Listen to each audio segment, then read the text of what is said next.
Welcome to this week's edition of Invisible Walls. I'm Shane Satterfield, and after a couple-week hiatus, I am back in the saddle.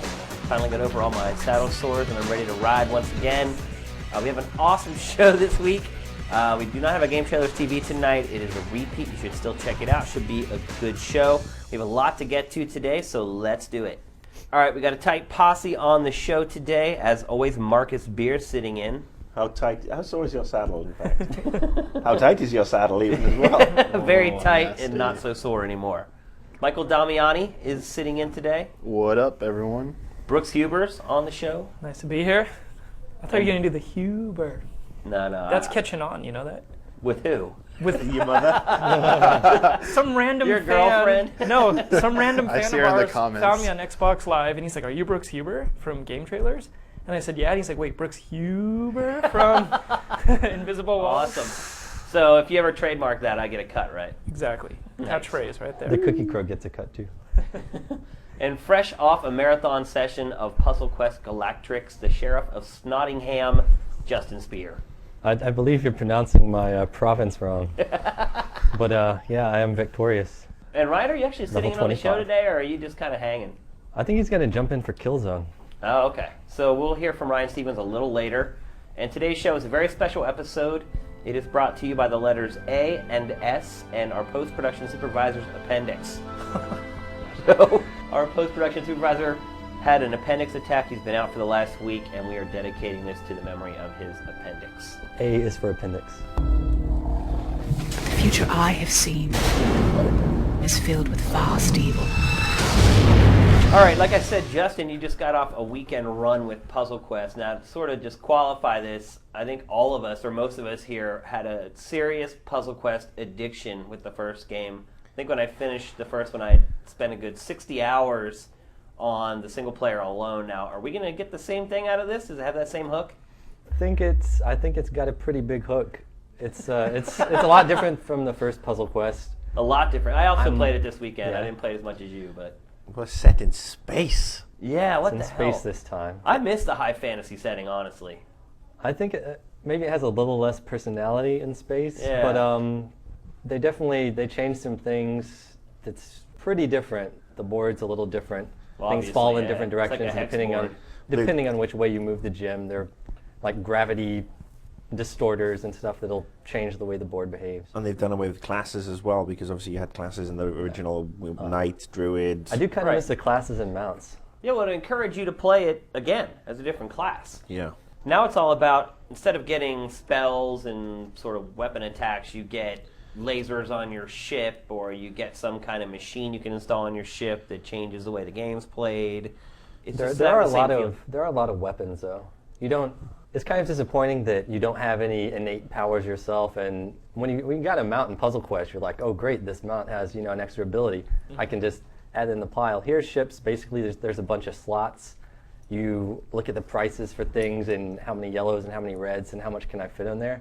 Now, You in can the get a case lot of- of variety in attacks, but somehow it's In the case of Not full as much disclosure here, I personality. played the game about 10 hours over the weekend, and I never, ever figured out how to buy yeah. You go to a have to- space station. you have to go I to the could not shops for find the that. shops. And that sort of goes to the other problem of the way the map is laid out. Like the old one, you could see the whole map.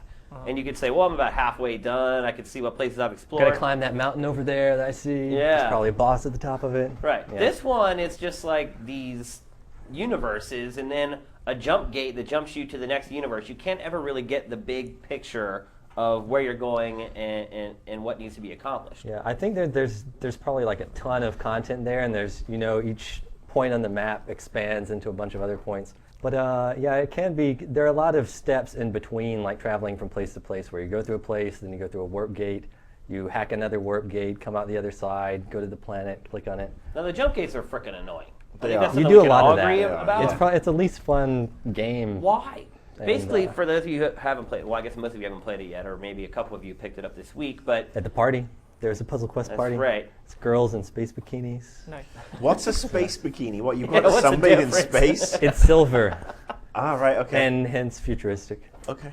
So anyway, these jump gates, you have to beat this sort of mutation version of the puzzle to open up the jump gate and then go to new areas of the game, which is not a big deal, but if you wait a little while and you go back to that jump gate, the jump gate will be closed, and you'll have to complete the game again to get back to those areas of the Yeah, board I think that you've already I think they unlocked. close randomly. Yeah, I've not figured out any rhyme or reason to it. Have you, That's Marcus? annoying. I actually haven't. I mean, I like Galactrix. I mean, that was actually the first Oh yeah, Puzzle Quest I love game the game. played. I don't want to sound like I'm Oh, yeah, complaining we're too totally much, poo-pooing but it. But I actually, after playing Galactrix, then I went back to the original Puzzle Quest, which I have to say is a much more fun game with the mounts, the weapons, the armor, being able to learn and research spells at your citadel. and you can you subjugate the cities, and you have a little income train. Exactly. And here you have a weird one-way thing where you can mine materials and sell them. But it's so weird. You can't buy materials and sell them in some other port. Like anyone who's played space games like Privateer, you're like, what the hell? Yeah. I can only sell things. And I've been playing the PC version, to be fair. I think you're playing the DS version, is that right? I am, yeah. Yeah, I played the PC version, and I mean, it's a lot cheaper than the DS version, and it's a lot of fun. I mean, it's, for, again, a casual sort of like jump in, jump out kind of game, but the first one sucked me in. The new one, I wanted to like it more, but no. It's like you said, it still has a pretty big hook. Like, I'm still addicted to it. I'm probably going to go home tonight while my wife is watching television. I'll sit there and I'll play it.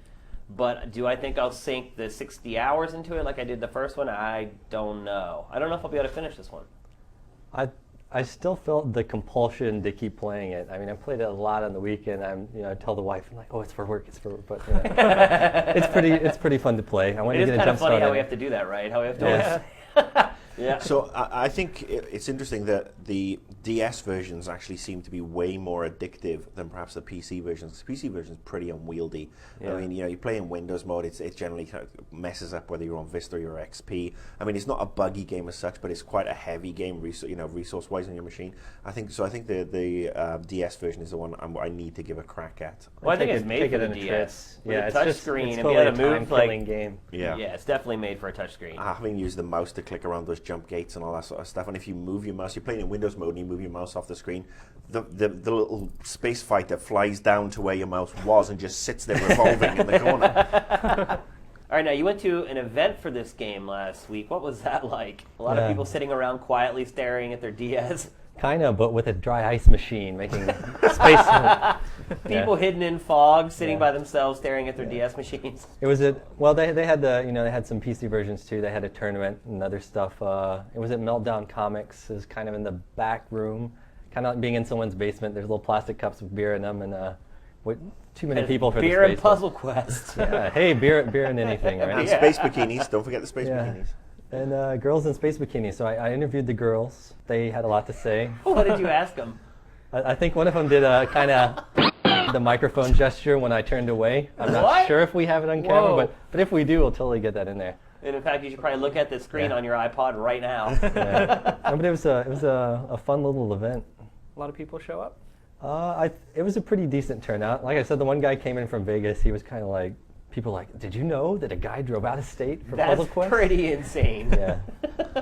He was hoping to win the tournament. I don't know who won.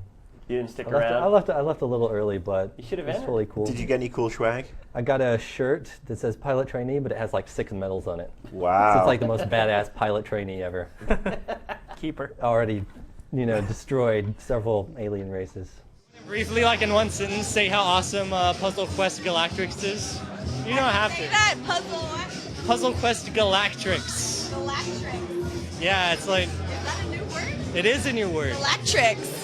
Puzzle Quest Galactrix is awesome. hate to be the guy who has to clean that off the wall. All right, next we're going to talk about a game we've been looking at for a long time. Never really had a chance to play it ourselves, which made us very nervous. Finally, we've had a chance to play Mad World. Brooks, you've played it. I've played a good bit of it. Michael, you've been playing it. What do you think, guys? Well, let's not forget it was on our top 10 most anticipated of 2009. And we did say in that video that we hadn't played it. We're a little Right. apprehensive, but we like the aesthetics of it. So I'm just, It's everything just I've bailing our asses out at this point. Yeah, it's everything I expected from the trailers. It's just gritty, it's violent, it's over the top, it's fun, it's humorous. I felt right at home with the controls. I didn't have an issue with the game there. Yeah. But I'm still wondering, after like 3 chapters in, why are the enemies still just standing around letting me just make them my bitches? They're just standing there and they don't do anything. Well, I think I can answer that. And, basically, if you ever watch any of the demos that Sega's done, it's true. The enemies just kind of stand there and wait to be attacked. But I think they've built the game around that. It's I don't They're think kind of they trying to need- do specific things to guys in specific places, right? They don't Kinda? need you don't need the enemies to really attack you in this game because Yeah. it's all about dealing with the masses of enemies and trying to build your combo. So how you build a combo, and they show you right at the beginning of the game how to build the best combo, is to grab a tire or a trash can or whatever, put it over the guy so he's immobilized. Then you take like a street sign or whatever, you jam it through the back of his neck. So he's got the tire around him with the street sign through his neck. Then you pick him up, you take him over to, what do they call it? The rose bush. Or the rose bush or whatever. And then you slam him against the rose bush like 5 times. So Yeah. every time you do one of those steps, it builds your combo level. You might want to set him on fire in there somewhere, I guess. But the point if it's being, convenient. They want you to kill him in the most inhumane way, whereas if you just take out your chainsaw and cut him in half, they're kind of like, the announcer gets bored with that. right? So they try to discourage the simple, easy kills, even though they're all there and readily available, and go for the elaborate over-the-tops. And the point being, if the enemies were any smarter than they are, or attacked you any more than they do, It might get frustrating that you you're wouldn't be always able to do it at blocking. all. It would Yeah. be impossible because they have to have some level of cooperation to stick a tire over top of them. Like no one's going to let you do that. So. Yeah. And then there's like the one mini game. Like I guess the best way to describe it is kind of like a collection of mini games. Like Yeah, I could see that. You'll go through a section where they're like kill these guys and try to get this combo score with the guys that are out there. Mm-hmm. So you try to rip through the 10 guys and get as high a point score as possible. Then the next one may be we're going to spawn a bunch of dudes right in front of you and here's a big jet turbine. Yep. Smack as many of these guys into the jet turbine as you can under a given time limit. And so you have a way that you can throw guys that when you throw them, it knocks the rest of the guys back like bowling pins. So literally, you can have like 8 or 9 dudes going into the turbine at one time. And I have to Yeah. admit, I don't know, I have pretty thick skin, but there were some parts in Mad World where I was like, Oh, yeah.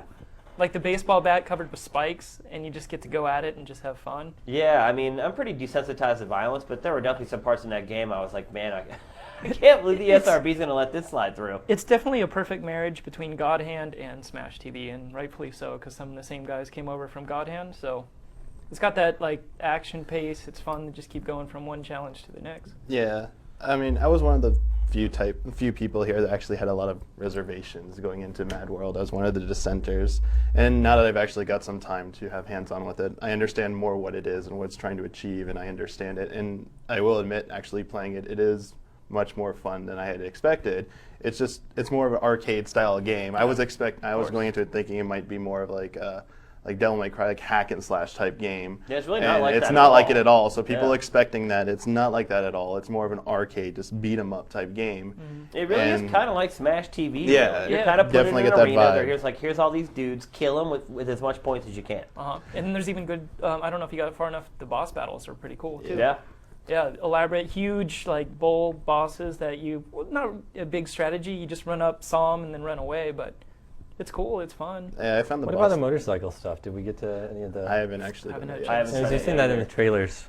The art style is really cool, but if you look real close at that game, you could tell that it is hiding like literally characters that are made out of Yeah, like 8 polygons. the black and white style definitely helps it with that. I actually thought that some of the environmental stuff, like the buildings, looked better than some of the actual enemy models, Yeah, which was yeah. kind of Yeah, interesting. the backgrounds do look pretty cool. It's Yeah, very this- comic booky. Yeah, that presentation is good. I also say that it did take me a little bit more time to adjust to the Wii controls. I mean, you really it's- only use the motion controls for like finishers and things. Yeah, like that. you do use it for that. It does primarily rely on the A and B button. Mm-hmm. So for those of you who are worried that it's just gonna be a waggle fest, it's not exactly that. It's a little more intuitive and takes Yeah, Not like, like- you kick not the like when they nunchuck jump back by. to do a backflip. Yeah. It's all pretty organic. I never felt like I was just waggling like mad while I was playing the game. It seemed like when I got to use the motion controls, it made sense, and my arm wasn't tired after playing like an hour of the game. Yeah. Once you get the game gives you a nice tutorial at the very beginning. Once you get through that, it'll be second nature playing it. It really does work well there. More and more, I find myself wondering if it's all worth fighting for. All right, next we're going to talk about Resident Evil 5, one of the games we've talked about probably more than any other on this show, I think. well, Street Except for Fighter. maybe Fallout and Street Fighter. But Metal we- Gear Solid. We have been we've talked about that one a lot too. We have been playing a lot of RE5 here in the office over the last week or so. There was also a big event for the game that we went to, and we had an interview there that we got a lot of information out of. So I guess we're embargoed up to a certain point in the game, which is okay because that point's pretty far into the game, and I think we can get a good handle on how it's playing. My initial impressions are, well, we can't really review it, I guess. But one thing I will say is it is very, very similar to Resident Evil 4. Oh yeah, I played through it too. Up to that point, I have to say that I was definitely getting the vibe that they stuck a little too close to the RE4 blueprint, which it's not necessarily a bad thing to stick to, the mechanics that a previous game has, but I think they really could have taken a few more risks, a few more deviations. There really aren't any Other changes. than the co-op angle. Right. No. You guys Which are breaking was- my heart. But you played Kindly- co-op in RE4. I mean, it wasn't someone Yeah, else it was very playing the small, character. but I mean, the part where I forget the guy's name, you're stuck in the house with that Which game? Spanish dude. Oh, in RE4. Lewis. Lewis, and it's basically like straw dogs with zombies, and Ashley's hiding in the closet. That was one of my favorite parts of the game. Yeah. So you get to relive that kind of part of RE4 in a more kind of open area a bunch of times, and that's fine. But I mean, co-op is definitely where they did stick all of their marbles. Most of their marbles so far. According to Takeuchi, the game didn't actually start off as a co-op. They didn't plan co-op from the beginning, but it was planned. They did implement it pretty early on. And the primary focus of the game from that point on was to have this really rich co-op experience.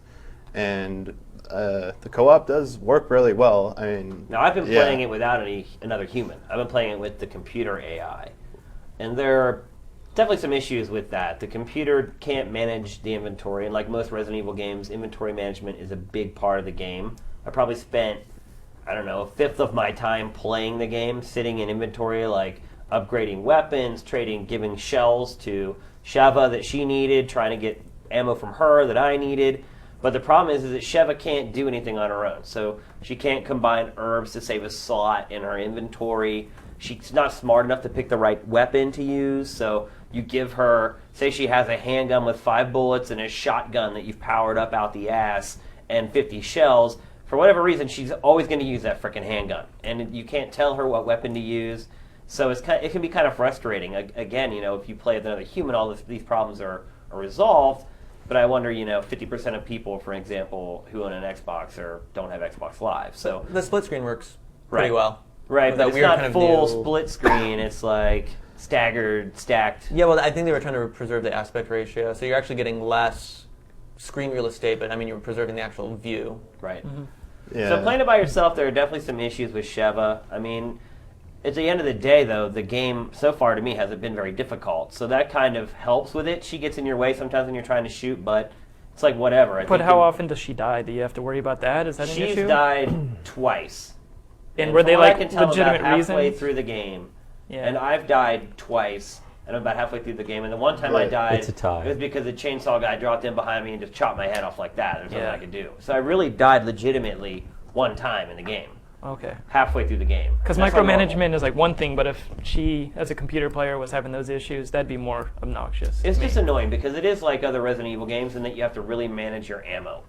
You can't just go into a battle and just start spraying bullets. Like literally every bullet counts. It may not seem like it because they'll give you so much and you're like, oh my god, I'm rolling in bullets. Yeah. But sure enough, you turn a corner and there's some fight that you're in where you got to fight some guy that takes 100 shotgun shells to take him down. Next thing you know, you got 2 shotgun shells, 10 handgun shells, and you look over and Sheva has nothing. And you're like, oh crap. So then you're looking for barrels to break open to try to find ammo. So it is very important, and the fact that you can't manage Sheva's inventory more than you can is kind of a disappointment. Yeah. I mean, Well, you know what's funny though? It's I think a lot of us here played a lot of the demo. Yep. And I feel like the demo I played the preview build too, and I didn't die in the preview build. But I died quite a bit in the beginning of the demo, just getting used to things. I feel like That's the demo. because we hadn't had that control scheme in our hands for Oh months. no! Well, I switched. Well, yeah, but I switched to Type D as well. But I feel like the demo is kind of, if you played it even a couple of times through, it's kind of trained you already. I guess what you're saying, yeah, is getting you very, very accustomed. Well, And I then you just repeat the same pattern. You run away to give yourself 50 yards of distance. You do the quick spin around. You sight them up, and you Yeah. wait for all the enemies to run down that alleyway straight at you, and you literally just pick them all off. When they get a couple feet away, you run away again. You turn around. You just repeat the process until you kill all the enemies. And make sure you don't get stuck in a reload animation when a. That is one of the great moments in that game, though, when the enemies are bearing down on you, because when you reload, you can't move either. You're stuck. You're glued to the ground. So you literally have to work out that time it takes for, and each gun has a different reload time. That's where the nerves really get to you. But that's why I run away, and then once I get away, I reload, and then I spin around, and then I start picking them off.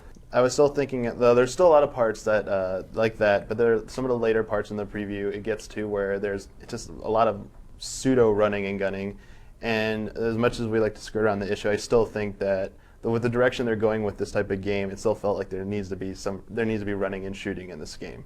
Now, Blasphemy. No, No, once they finally come out, You work it's for gonna be Umbrella? Bring me the sample. No. It does seem though that even But on the they're more running a shooting difficult virus. settings, that the AI, there's like that little built-in buffer, just a little bit, that gives you that understands that you have to stop and shoot. Well, yeah, they'll just stand there. They'll just stand there. Like the chainsaw guy, he'll wind up and then he'll swing. So Right. there's that buffer in there. So I think that in this type of game, if they did run and gun, it might have been a little too easy, even on the more difficult settings. Yeah. It's already But easy. like the chainsaw guy, just imagine you have to stop, line up, and shoot. Now imagine if he's coming out, you can just back up and then like unload into him. He's just gonna it It'll be would make it way too easy. easy. Yeah. So the game was designed with that in mind. But I do think that that's somewhere they should consider going because. Now let's talk about the tone of the game in general. Yeah. Because one thing I've always liked about Resident Evil is that there's this zombie outbreak and there's some kind of scientific thing behind it. And that's sort of been the underlying driving part of the plot. But there's also always been these sort of cult undertones, these dark, unknowing sort of secrets that you always wondered about. You know, is it really like a satanic cult or whatever? RE4 really stretched out that way big time. But to me, this game is just all about like the military. It was kind of like Metal Gear Solid 4 actually in that regard. Like, it's not about like zombies anymore or the virus. It's about biowarfare and what government is going to buy the T-virus so that they can make super soldiers, and it just sort of has lost that campy horror vibe. You see what I'm saying? They still have Oh, the yeah, giant definitely. alligators, but right. Well, we've made giant alligators to, win the war. Just been in the gators. Those are Also just made a standard giant alligators. plant. That's All right, right. there was that, but you were like, right from the beginning of RE4, you go into the very first village, you run into the bald-headed dude that looked like the devil, and like he kicks your ass, and like, you're like, who is this dude? What group is he working for? They got to be like a bunch of Satanists. Like in this game, it's like you just feel like it's all sort of very surface. It's definitely lost the atmosphere that RE4 and previous REs had. RE4 did make that leap in the gameplay department, but it still retained an atmosphere and a presentation really scary, that was great, mysterious. This game, most of the time it's in the daylight. It's outdoors and it's in like modern civilization. It looks like if you were playing, as you said, like Metal Gear or Call of Duty. It just feels like a shooter at the beginning of the game. Yeah. And it doesn't ever feel like there's really any situation where you feel intimidated or scared or that you're really that sense of horror. Yeah. It's lost. You're right. There is Yeah. very little horror in this game. It's not like a horror game anymore. It's like an action adventure game with big monsters, basically. It tries to go for the like cheap, like oh shit, something like is about to kill me really quick scares. Yeah. There's nothing from the environment is going to like add to that feel. Yeah, there's no just like underlying tension where you're just sitting on pins and needles the whole time. So is this more Biohazard and less Resident Evil? I guess you could say that. Do you see what I did there? I see what you tried to did there. trick you. Yeah. My other question, maybe this is how it was planned from the beginning. This is the story arc, and then unfortunately, Part 5 was the part where they really had to bring it back to reality, which was all these governments are working on these viruses to use in the military. What about from a visual standpoint? Because I know RE4 was blowing everybody away. Does RE5 still have those great? Oh yeah. Still, I think it looks frickin' amazing, honestly. The problem I have is that the cinemas are not real time. They're like, for instance, you may have a shotgun equipped, it goes to the cinema, and you have a handgun in your hand, like at all times. Like they don't, it's not using the in-game engine. They use it originally to make the cutscenes, but then they just kind of, for lack of a better term, they videotaped them or whatever, and then basically put them into the game as, I guess you could say pre-rendered cinemas, but they use the in-game engine. But there's like those cinemas are amazing. Like there's one part where this swamp boat like jumps, and when it jumps into the air, you can see the reflection of the water on the bottom of the boat. Whoa. Like there's little details like that everywhere. The texturing is freaking amazing. Like I don't know how close you looked at like the characters or the walls, but like stunning. Yeah. The game looks amazing, and honestly, to me, it looks better than Gears of War 2. And that's what we named top Best looking game graphics. of last year. Yeah, So best looking game so far. I would say so. I mean, my one gripe is that there's like 10 enemy types that you see over and over and over. Yeah. But as far as the engine and the art and the design, it's pretty freaking stunning. The monsters are huge. I think all around we're enjoying it, right? Yeah, and I mean, I think our expectations it's were fun. really high for this Yeah. game. And yeah, I have totally, like, you know, I'd leave and go do something, and like while I'm out running an errand, I'm thinking about the game, and I want to go back and play, and you know, 10 minutes here, 20 minutes there, my wife needs me for a minute, I come back, I play some more. I mean, that's the sign of a pretty addictive game, so. Yep. But a lot more sections where you're doing something other than shooting the enemy on. Well, they've shown a bunch of yes. they've shown a bunch of like, you know, you're in a vehicle with a machine gun, or you're in a boat with a little, you know, what, rocket launcher or something. But yeah, it looks like they threw a lot more action stuff in there. And one thing I will say is it seems like the trailers have spoiled most of that game. Yeah, they Yeah. didn't I hold back interviewed too them and I was much. like, you guys are putting out more trailers. I'm like, I feel like I've seen the whole game, and they were like, oh, no. They're like, you No. haven't seen any. You scratched the surface of it. It's 6 hours longer than RE4. I don't think Capcom handled Yeah. it. I thought they knew what they were doing, but in retrospect, in hindsight, I don't think they did a very good job in terms of controlling what they needed to show. I think they showed a little bit too much. Yeah, I And, called BS on yeah. that entire comment that they gave me. They were just totally not Oh. telling me the truth. Yeah, they didn't. But still, we're all definitely enjoying it. I think everybody should be pumped for it, ready to play it. Not to say that it's a game you could sit down and play in one sitting, but if you had nothing to do and nowhere to go, you'd want to.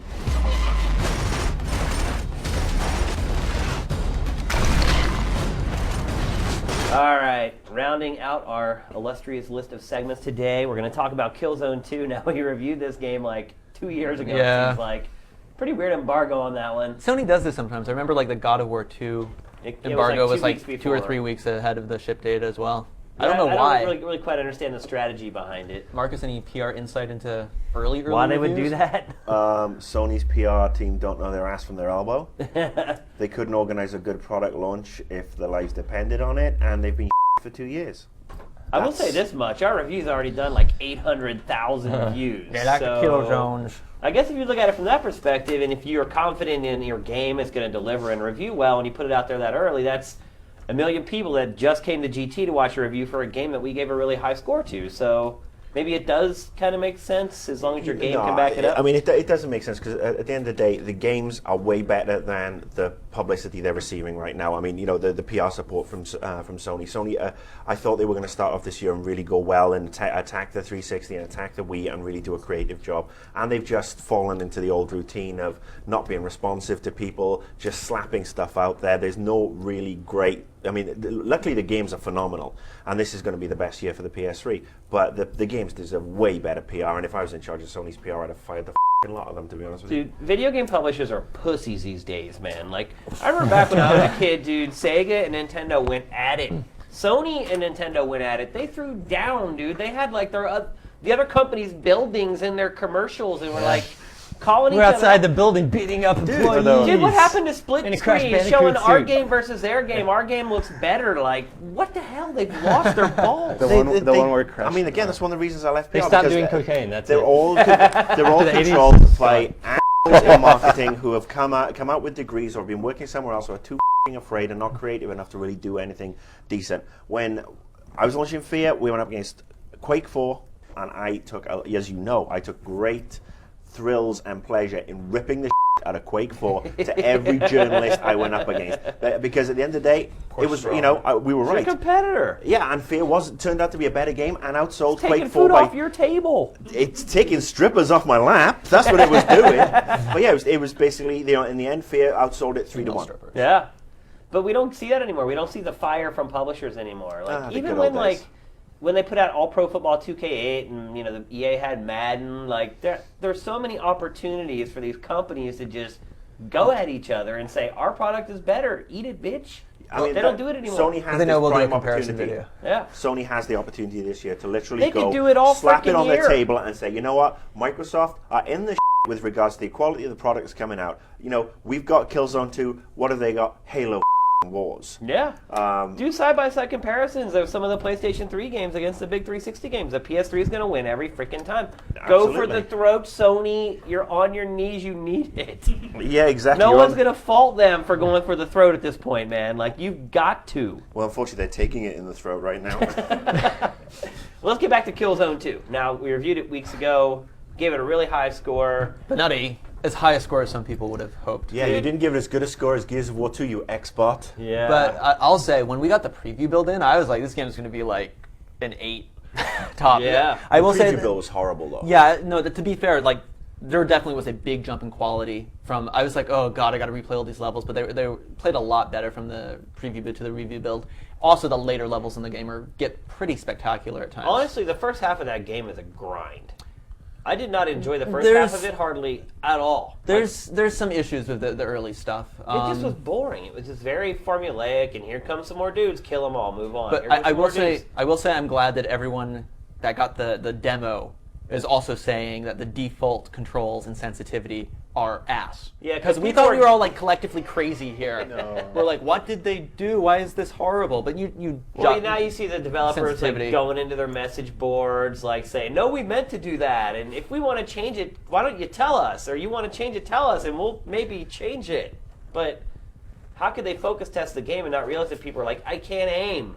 It's kind of important. I don't know. I mean, to throw back to RE5 for a second, if you play it on an American Xbox, it defaults to control Type D, which is, but if you play it on a Japanese Xbox, it Type A. Type A. So that's pretty cool with some like region locking. Maybe they could do something like that. Where are they from again? Like Denmark or something? So That's don't look at me. What am I? Europeans, You're racist. just because I have been to Europe, you look at me. What? Do we all look alike to you? Yes. Jeez, I'm offended. I'm going to call the. Hey, some of my best NAACP. friends' parents are European. Was Wait, it my mom's European. Europeans, you love them so much. Every home should have one. Wait, we're all European. Yeah, I'm in the bathroom. I'm right now European on my heritage. But what I think is really going to sell Killzone and really make it, sort of be one of these seminal games that came out this generation is its multiplayer. Oh yeah, I think people will get over the single player pretty quickly. They'll rush through it, but the multiplayer I think is really Get your really trophies, good. right? We're going to get their money's worth. Yeah, get your trophies and then go to the multiplayer. Yeah, no, but I mean, everyone can argue about achievements and trophies, but I feel like companies all around are doing a much better job with them. They have some good trophies for like killing enemies quickly and stuff like that. Stuff you don't have to do in game, but like optional and without, I don't know, just being stupid. Multiplayer is pretty sweet though. Being able to change the game type in the middle of a mission is a really simple idea, but it's really, really, really, really effective. It's one of those things people have been asking for and complaining about forever, and developer after developer just completely ignores it, and finally Guerrilla did it. It's about time somebody did. But we see a lot of things on the message boards. Why did game X get this and Killzone got a 9.2? I mean, people are asking for a perfect 10. The game is nowhere near a perfect 10. It's a really good shooter, but yeah, it doesn't really go anywhere past that. It doesn't go any. I mean, the thing I like minus a perk system.